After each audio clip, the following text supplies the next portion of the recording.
I wanted to show you all what a purchase agreement looks like for real estate. So I went into Westlaw and they have a list of forms that you can download. And the, the form that was most easily accessible was the Colorado purchase form. So we're going to use it from the state of Colorado. I think that if you see the types of provisions that we include in these purchase agreements, it will help you understand some of the more theoretical concepts that we're going to discuss a little bit later. So, first, you will see that there there are a list of dates and deadlines of events that are going to occur. So the purchase agreement sets out when these other events have to occur, and they occur before the date of closing. So you can see here, down here at the bottom is the closing date. But before that, all these contingencies need to happen, like a loan application needs to be submitted by the buyer, or an appraisal of the house needs to happen. So the purchase agreement sets out what the contingencies are and the dates that they need to occur by or be fulfilled, and the date of the closing. It also has some key provisions in it that define important deal terms. One of those is what a fixture is. What a fixture is. I don't know that we're going to talk about fixtures a lot in this class, but they are important for the bar exam, so I'm going to spend a little bit of time describing them to you. Fixtures are what we would think of usually as personal property, but because they are attached to the property, the real property, they become a part of the real property. And when there is a transfer of the land, then that fixture goes with the transfer.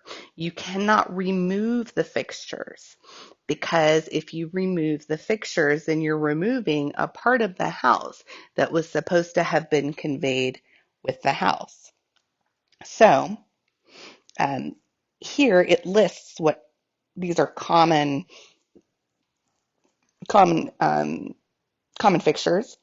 Um, And some of them make sense, right? So we can't remove the heating or the plumbing, right? Or the air conditioner. But it also includes things like lighting.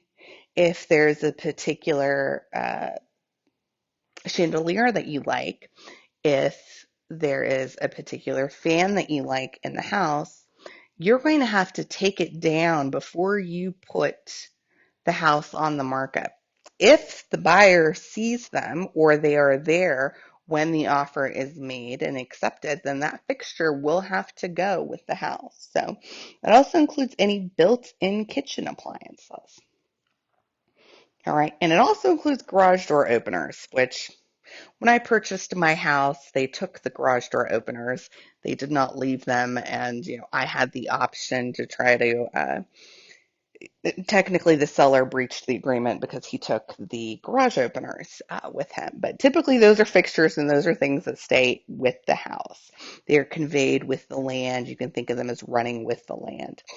And most of these things are fixed into the property, right? Like built-in vacuum systems are built in. All right. Now so this is the default. But you can contractually decide to exclude some of these fixtures from the sale, and they would need to be noted here, right? So if there is a particular, if you want to take your built-in microwave with you, all right, you have to note it here and it has to be agreed on because if it is not, then the default is that all fixtures must go with the property. Now, each state defines what fixtures are differently. So if you go to subsection C, you'll see that it says that Storm windows are considered personal property, but they're personal property that must be conveyed with the property, right? In in other states other than Colorado, the storm window would be considered a fixture because it's attached to the property. So generally, you can use the rule that if it is attached to the property, it is a fixture. However, if you decide to go into real estate practice or if you're buying a house in another state, you're always going to want to check how they define fixtures in that state. The purchase agreement is, of course, where you're going to agree on the purchase price and any earnest money that is going to be given to the seller. So I'm not going to talk about North Carolina law right now because they have due diligence money that's different than earnest money. So just know in North Carolina, there's a unique two types of payments you can give. Most states have just earnest money. And what you're doing here is, so you have an offer that you make, right, on a house, and then you have acceptance. So boy, this sounds like contract law, doesn't it? And then you have consideration, right? Um, and that's what you need to have a contract. Well, you're going to put in an offer and they're going to accept that offer, but there's going to be a period of time that's pretty long usually, because you have to get all of this stuff over here done. And the property is pulled off the market. And so usually what happens is the buyer gives some type of earnest money. And that earnest money is put into an escrow account. Okay. And it stays there. An escrow account is usually held by a third party. In escrow states. In an attorney state like North Carolina, then the attorney acts as the escrow officer. It's, again, another one of those um,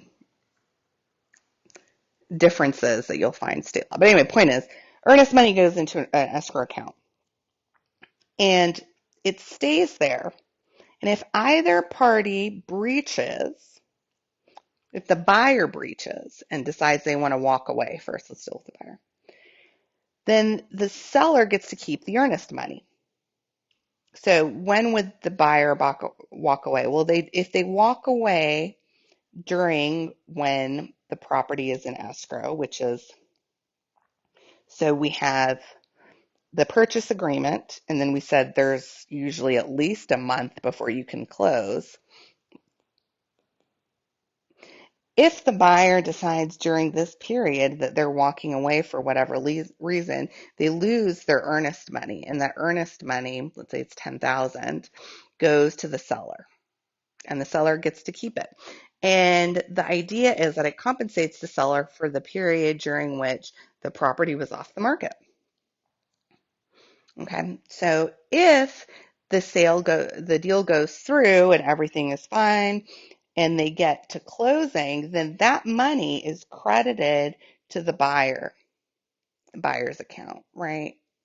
And so let's say we're purchasing a condo for $100,000 and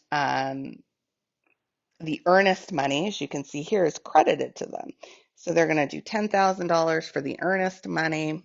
The cash at closing that they'll need, let's say they're not doing any loans, they're just going to pay cash.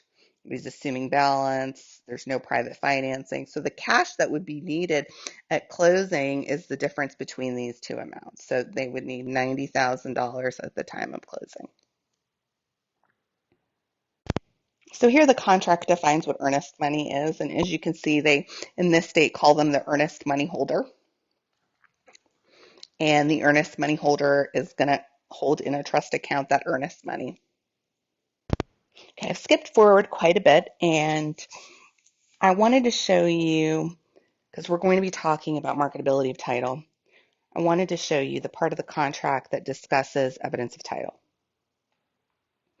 So it says, on or before the title deadline, the seller shall cause to be furnished to the buyer, the seller's expense, a current commitment of the owner's title insurance policy. Okay, so what is the title insurance policy?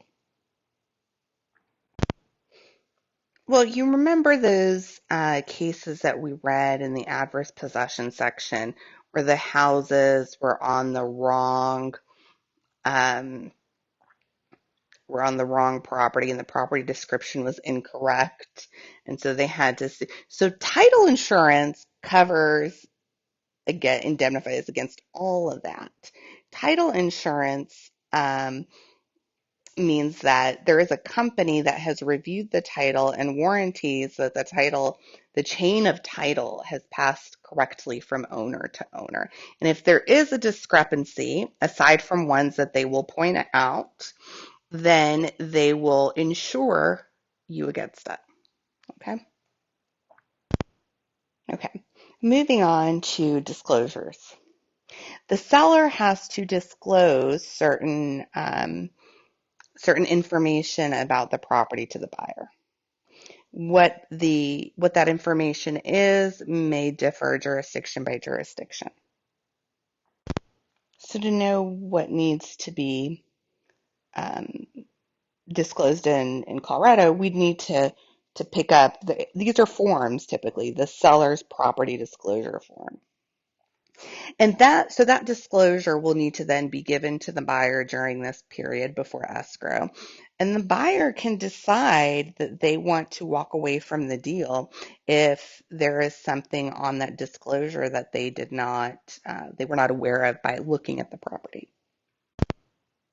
So you've heard a lot about closing. What exactly is closing? Well, closing is when the deed is delivered from the seller to the buyer.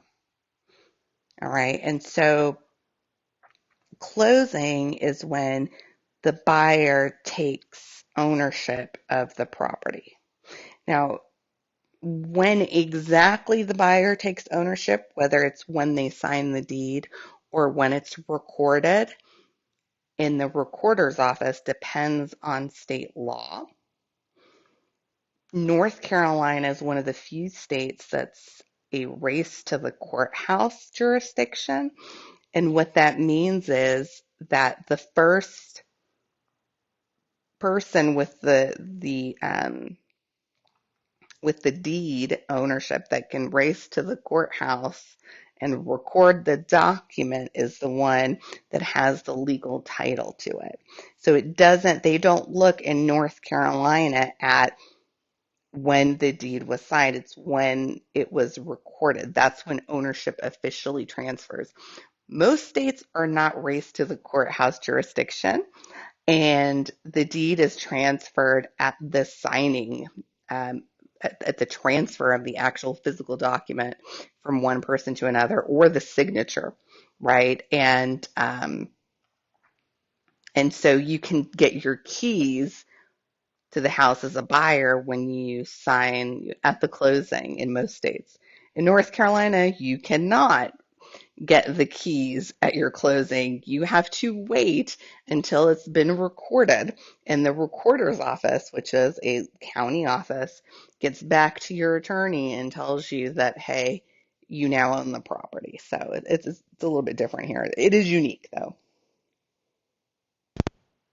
So at the end, both parties have to sign this purchase agreement for it to be valid. Now, these agreements are usually they're form agreements. They're given or prepared by the realtor, who may or may not be an attorney, and they're given to the parties to sign. I hope seeing an actual purchase agreement helps you better understand some of the concepts that we're going to go into in this chapter.